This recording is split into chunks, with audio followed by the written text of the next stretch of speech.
पिछले 19 सालों में यानी कि 2005 से लेकर 2024 तक जहां निफ्टी 500 ने टोटल 1197% के रिटर्न्स दिए हैं, वहीं अल्फा फैक्टर पर बेस्ड स्मार्ट बीटा फंड्स ने 3643% के रिटर्न्स दिए हैं, यानी कि 3 गुना से भी ज्यादा रिटर्न्स। इस टेबल में आप बाकी सभी फैक्टर्स के भी रिटर्न्स देख सकते हो।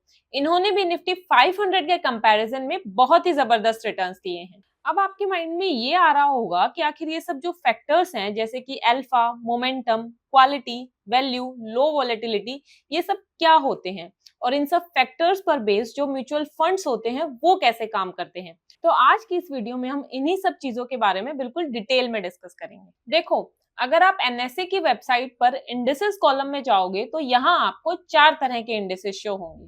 पहला है ब्रॉड बेस्ड इंडिसेस।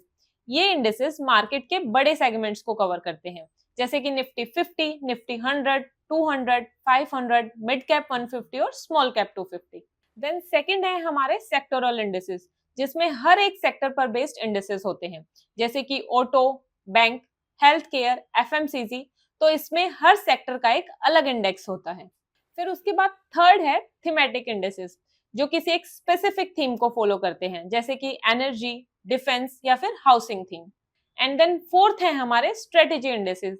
ये इंडिसेस एक स्पेशल स्ट्रेटेजी पर बेस्ड होते हैं। जैसे अगर मैं निफ्टी 200 अल्फा 30 की बात करूं तो इसमें निफ्टी 200 के वो 30 स्टॉक्स इंक्लूड किए जाते हैं जिनका अल्फा स्कोर सबसे ज्यादा होता है। तो बेसिकली ये इंडेक्स अल्फा फैक्टर पर बेस्ड हो गया। ऐसे ही सभी स्ट्रेटेजी इंडिसेस अलग अलग फैक्टर्स पर बेस्ड होते हैं, जैसे कि quality, low volatility, equal weight, value, growth या फिर मोमेंटम। अब इन स्ट्रेटेजी इंडिसेस को जो म्यूचुअल फंड्स ट्रैक करते हैं उन्हें ही हम स्मार्ट बीटा फंड्स कहते हैं।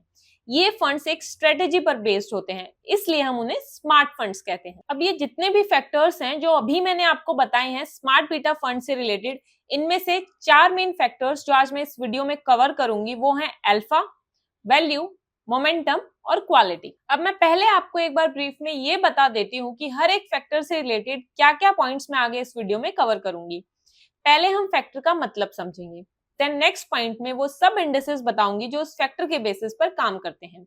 फिर उन सभी इंडिसेस के ईयर ऑन ईयर रिटर्न्स का और ट्रेलिंग रिटर्न्स का कंपैरिजन करूंगी। देन उस कंपैरिजन के बेसिस पर हम ये देखेंगे कि उन फंड्स में इन्वेस्ट करने का और एग्जिट करने का बेस्ट टाइम कब है। और फिर एंड में लास्ट पॉइंट में मैं उन सभी म्यूचुअल फंड्स की लिस्ट दूंगी जो इन इंडिसेस को फॉलो करते हैं। तो चलो फिर शुरू करते हैं हमारे फर्स्ट फैक्टर अल्फा से। अल्फा हमें ये बताता है कि एक पर्टिकुलर फंड ने अपने बेंचमार्क के कंपैरिजन में कितने ज्यादा रिटर्न्स दिए हैं।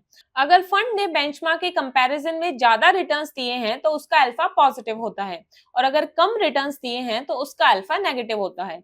इसका मतलब है higher the alpha better the fund is. अब ये वो 3 इंडिसेस हैं जो अल्फा फैक्टर पर बेस्ड हैं। अब मैं इन तीनों में से सिर्फ 2 के रिटर्न्स का ही एनालिसिस करूंगी, निफ्टी अल्फा 50 और निफ्टी 200 अल्फा 30 का।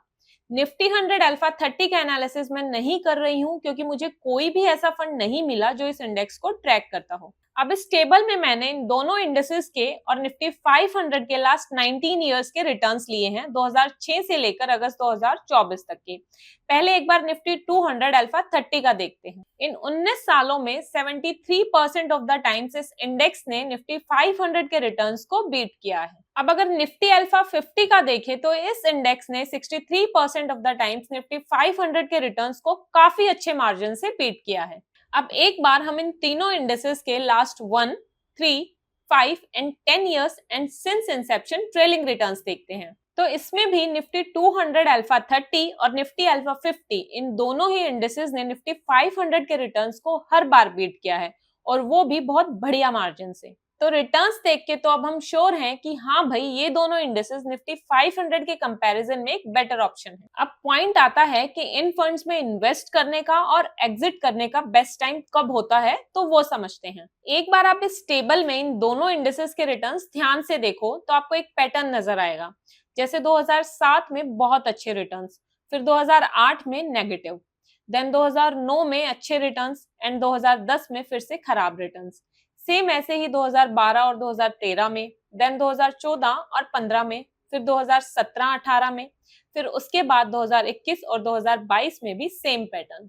तो मतलब अल्फा स्टाइल जिस साल बहुत अच्छे रिटर्न्स देता है, ठीक उससे नेक्स्ट ईयर ही इसके रिटर्न्स डाउन जाते हैं। अब ये जस्ट एक ऑब्जर्वेशन है मेरी, जो मैं आप सबके साथ शेयर कर रही हूँ, ये कोई श्योरिटी नहीं है। अब अगर इसके बेसिस पर हम देखें तो अल्फा स्टाइल के म्यूचुअल फंड्स में जैसे ही एक साल हमें अच्छे रिटर्न्स मिले, इनसे हमें एग्जिट कर जाना चाहिए, और जब नेगेटिव रिटर्न्स हो इनके, तब हमें इनमें इन्वेस्ट करना चाहिए। तो अगर अभी प्रेजेंट की बात करूं तो 2023 और 24 में तो इन दोनों इंडिसेस के रिटर्न्स काफी अच्छे रहे हैं। तो बाकी अब आप खुद समझ ही गए होंगे कि आपको इन फंड्स में कब इन्वेस्ट करना है और कब एग्जिट करना है। अब ये उन म्यूचुअल फंड्स की लिस्ट है जो इन दोनों इंडिसेस को ट्रैक करते हैं। आप चाहो तो अपने सुटेबिलिटी के हिसाब से आने वाले सालों में जब इनके रिटर्न्स नेगेटिव हो, इन फंड्स में इन्वेस्ट कर सकते हो। अब समझते हैं हमारे सेकंड फैक्टर वैल्यू को। वैल्यू फैक्टर वाले फंड्स उन स्टॉक्स को चूज करते हैं जिनकी एट प्रेजेंट वैल्यूएशन कम है, लेकिन उनका बिजनेस मॉडल स्ट्रॉन्ग होता है। और एक्सपर्ट्स का ये बिलीफ होता है कि जब मार्केट को इन स्टॉक्स का असली पोटेंशियल समझ आएगा, तब इन स्टॉक्स का प्राइस फ्यूचर में इंक्रीज होगा और ये अच्छा रिटर्न देंगे। वैल्यू स्टॉक्स को डिफरेंट मैट्रिक्स जैसे कि PE ratio, PB ratio, price to sales ratio, dividend yield, earnings yield, इन सब के बेसिस पर चूज किया जाता है। अब ये उन सभी इंडिसेस की लिस्ट है जो वैल्यू फैक्टर पर बेस्ड है। टोटल 3 इंडिसेस हैं, लेकिन यहाँ मैं सिर्फ 2 इंडिसेस का ही एनालिसिस करूंगी, निफ्टी 50 वैल्यू 20 का और निफ्टी 500 वैल्यू 50 का। निफ्टी 200 वैल्यू 30 को यहाँ मैं इसलिए नहीं ले रही क्योंकि मुझे ऐसा कोई फंड नहीं मिला जो इस इंडेक्स को ट्रैक करता हो। अब इस टेबल में मैंने इन दोनों इंडेसेस के और निफ्टी 50 और निफ्टी 500 के ईयर ऑन ईयर रिटर्न्स लिए हैं 2006 से लेकर अगस्त 2024 तक के। एक अच्छे एनालिसिस के लिए मैंने निफ्टी 50 वैल्यू 20 को निफ्टी 50 से कंपेयर किया है और निफ्टी 500 वैल्यू 50 को निफ्टी 500 से। तो यहाँ पर all over 75% of the times Nifty 50 value 20 index ने निफ्टी 50 को बीट किया है, और वही निफ्टी 500 वैल्यू 50 ने 77% ऑफ द टाइम्स निफ्टी 500 को बीट किया है। अब देखते हैं ट्रेलिंग रिटर्न्स को।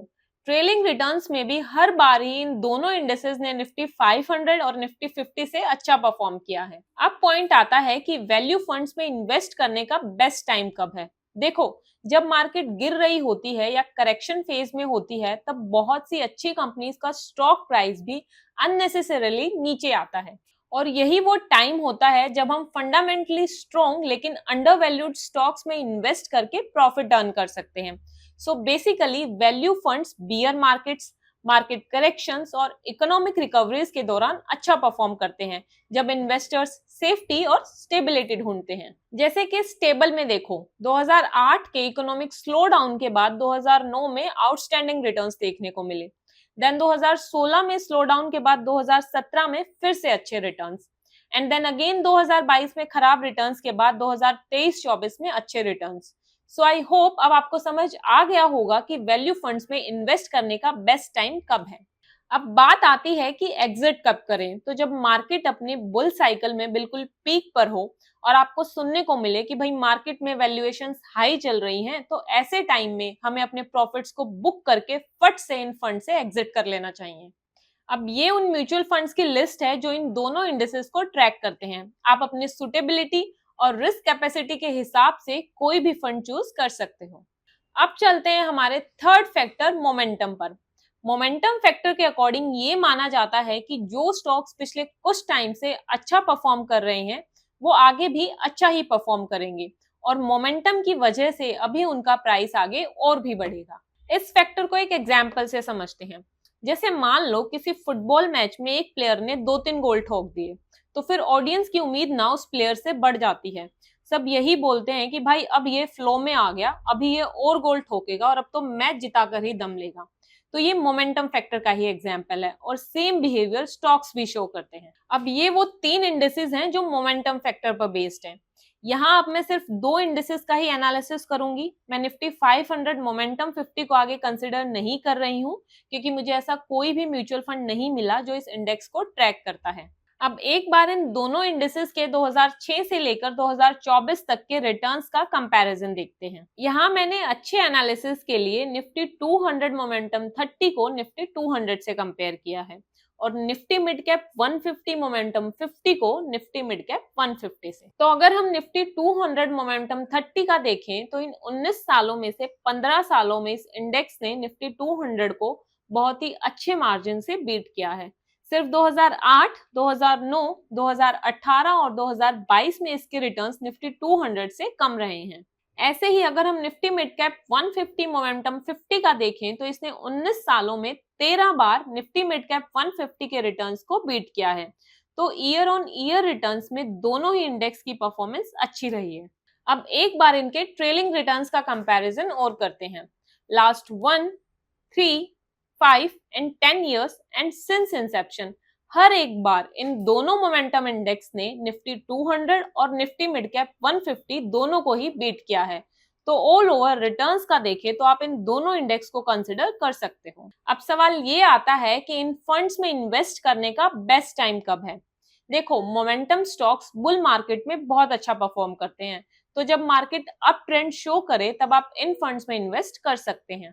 और जैसे ही मार्केट अपनी पीक पर जाए तो फटाक से अपने प्रॉफिट्स बुक करके इन फंड से एग्जिट कर जाओ बस। अब ये उन म्यूचुअल फंड्स की लिस्ट है जो इन दोनों इंडेक्स को ट्रैक करते हैं। आप अपनी सुटेबिलिटी और रिस्क प्रोफाइल के हिसाब से कोई भी फंड कंसिडर कर सकते हो। अब हमारा फोर्थ और लास्ट फैक्टर है क्वालिटी। क्वालिटी फैक्टर के अंडर ऐसी कंपनीज के स्टॉक्स को इंक्लूड किया जाता है जो फाइनेंशियली स्ट्रॉन्ग होती हैं और कंसिस्टेंटली अच्छा परफॉर्म करती हैं। इन कंपनीज की अर्निंग्स स्टेबल होती हैं, इनका डेट कम होता है या फिर यूं कहो कि ना के बराबर होता है, कैश फ्लो ज्यादा होता है और ये लॉन्ग टर्म में सस्टेनेबल ग्रोथ दिखाती हैं। इन कंपनीज की परफॉर्मेंस मार्केट डाउन टर्न्स में भी रिलेटिवली बेटर रहती है क्योंकि इनकी फाइनेंशियल हेल्थ स्ट्रॉन्ग होती है। अब ये उन सभी इंडिसेस की लिस्ट है जो क्वालिटी फैक्टर के बेसिस पर काम करते हैं। अब एक बार इन चारों इंडिसेस के लास्ट 19 इयर्स के रिटर्न्स को निफ्टी 500 से कंपेयर करते हैं और देखते हैं कि उनकी परफॉर्मेंस कैसी रही है। निफ्टी 100 क्वालिटी 30 और निफ्टी 200 क्वालिटी 30, इन दोनों की परफॉर्मेंस निफ्टी 500 के कंपैरिजन में बस ओके रही है। कुछ खास डिफरेंसेस नहीं है इनके रिटर्न्स में। लेकिन निफ्टी मिड कैप 150 क्वालिटी 50 और निफ्टी स्मॉल कैप 250 क्वालिटी 50, इन दोनों ने कंपैरेटिवली निफ्टी 500 से ज्यादा बेटर परफॉर्म किया है। अब एक बार इनके ट्रेलिंग रिटर्न्स भी देखते हैं। यहाँ भी निफ्टी 500 ने निफ्टी 100 क्वालिटी 30, निफ्टी 200 क्वालिटी 30 और निफ्टी मिड कैप 150 क्वालिटी 50, इन तीनों इंडिसेस के कंपैरिजन में बेटर परफॉर्म किया है। लेकिन अगर हम निफ्टी स्मॉल कैप 250 क्वालिटी 50 के रिटर्न्स देखें तो उसके रिटर्न्स तो हर बार अच्छे रहे हैं निफ्टी 500 से। अब अगर ऑल ओवर में कंक्लूजन निकालूं तो इन चारों इंडिसेस में निफ्टी स्मॉल कैप 250 क्वालिटी 50 के रिटर्न्स ही सबसे अच्छे रहे हैं, तो आप इस इंडेक्स को कंसिडर कर सकते हो। लेकिन अगर आपको लो रिस्क की तरफ जाना है तो बाकी तीन इंडेक्स भी बुरे नहीं है। अब पॉइंट आता है कि इन फंड्स में कब इन्वेस्टमेंट करना चाहिए। तो देखो, अगर आपका इन्वेस्टमेंट होराइजन लॉन्ग टर्म है और आप निफ्टी 500 के कंपैरिजन में ज्यादा अच्छे रिटर्न्स चाहते हैं तो आप इस इंडेक्स को कंसिडर कर सकते हो। But try to invest for long term only, कम से कम 5 साल तो जरूर, क्योंकि क्वालिटी स्टॉक्स लॉन्ग टर्म में स्टेबल रिटर्न्स देते हैं। अब बात आती है कि इनसे एग्जिट कब करना चाहिए। तो देखो, वैसे तो मैंने बोला है कि इन फंड्स में आपको लॉन्ग टर्म के लिए इन्वेस्ट करना चाहिए, लेकिन फिर भी अगर आपको मार्केट में बुल कंडीशंस दिखे या फिर आपको लगे कि अब मार्केट में बहुत ही ज्यादा करेक्शंस होने वाली हैं, तो आप उस टाइम में अपने प्रॉफिट्स बुक करके इन फंड से एग्जिट कर सकते हो। अब ये उन सभी फंड्स की लिस्ट है जो इन चारों क्वालिटी इंडेक्सेस को ट्रैक करते हैं। आप अपनी सुटेबिलिटी और रिस्क कैपेबिलिटी के हिसाब से कोई भी ऑप्शन चूज कर सकते हो। तो आज के इस वीडियो में मैंने स्मार्ट बीटा फंड से रिलेटेड 4 फैक्टर्स के बारे में डिस्कस किया: अल्फा, वैल्यू, मोमेंटम और क्वालिटी। अब अगर मैं ब्रीफ में समराइज करूं इस वीडियो को, तो बुल मार्केट में अल्फा और मोमेंटम फैक्टर्स अच्छा परफॉर्म करते हैं और बियर मार्केट में वैल्यू और क्वालिटी। तो आप मार्केट कंडीशंस को ध्यान में रखते हुए और अपने रिस्क कैपेसिटी के हिसाब से अपने लिए इनमें से एक सुटेबल फंड कंसिडर कर सकते हो, ताकि आपको डाइवर्सिफिकेशन के साथ साथ अच्छे रिटर्न्स भी मिले। Thank you so much for watching. मिलते हैं अगली वीडियो में।